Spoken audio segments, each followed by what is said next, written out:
청와대가 비리 첩보를 입수해서 검찰이나 경찰, 국세청 같은 관련 기관으로 넘기는 것은 통상적인 절차입니다. 이 문제도 그렇게만 보면 아무런 문제가 아닐 수 있습니다. 하지만 첩보가 만들어져서 경찰로 넘겨지고 또 수사가 이루어진 과정을 자세히 살펴보면 얘기가 좀 달라집니다. 지금부터 하나하나 따져보겠습니다.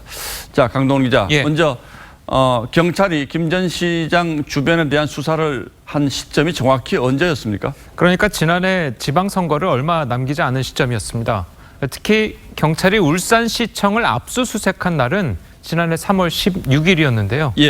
이날은 바로 선거를 석 달도 남겨두지 않은 시점이기도 하지만 자유한국당이 6.13 지방선거 울산시장 단독 후보로 김기현 당시 시장을 발표한 날이기도 합니다. 그러니까 공천 받는 날 경찰의 압수수색도 동시에 받은 셈이 됐군요. 네, 그렇습니다. 그래서 김 전 시장의 비리 의혹이 알려지기 시작한 것도 바로 이때 대대적인 압수수색을 시작했기 때문입니다. 사실 김 전 시장은요, 이전까지만 하더라도 여론조사에서 우위를 점하고 있었습니다. 물론 이 당시에는 이 여권 후보 단일화가 되지 않았을 시점이긴 하지만 비리 의혹 이후로 지지율이 떨어지기 시작했습니다. 선거에서 결국 지게 됐고요. 황운하 청장이 지난 국정감사에서 이 질문을 받고 그렇다면 언제부터 수사하지 말라는 거냐라고 반문했던 기억이 납니다. 이 말도 전혀 틀린 말 같지는 않은데 이런 경우는 통상 어떻게 합니까?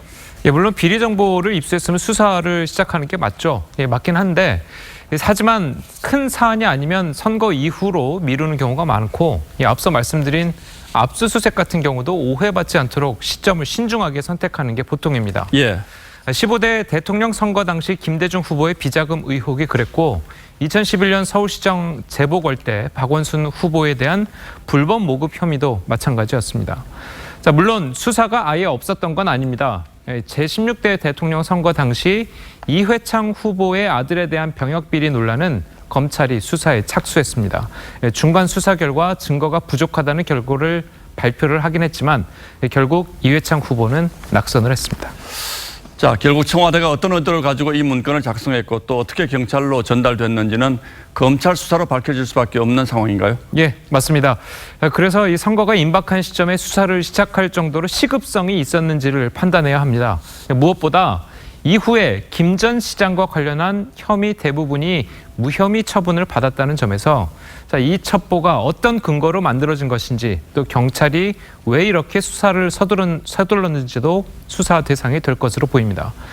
자, 또 이 과정이 청와대 직제상의 법정 업무 범위 안에서 이루어진 일인지 공무원이 선거나 선거 결과에 영향을 미치는 행위를 해서는 안 된다는 선거법의 위반 여부는 없는지를 검찰이 밝혀내야 됩니다.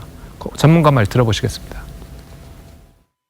선거 직전에 기획을 했다고 한다고 하면은 기본적으로 공선법상의 선거 개입 금지 또 정치적 중립 의무 위반에 따르는 책임을 져야 될 가능성이 크고 경우에 따라서는 직권남용 권리행사 방해죄가 될 가능성도 정치적 관점에서 보면 너무나 생각이 다를 수밖에 없는 사안이어서 결국 검찰의 공정한 수사를 기대할 수밖에 없겠군요.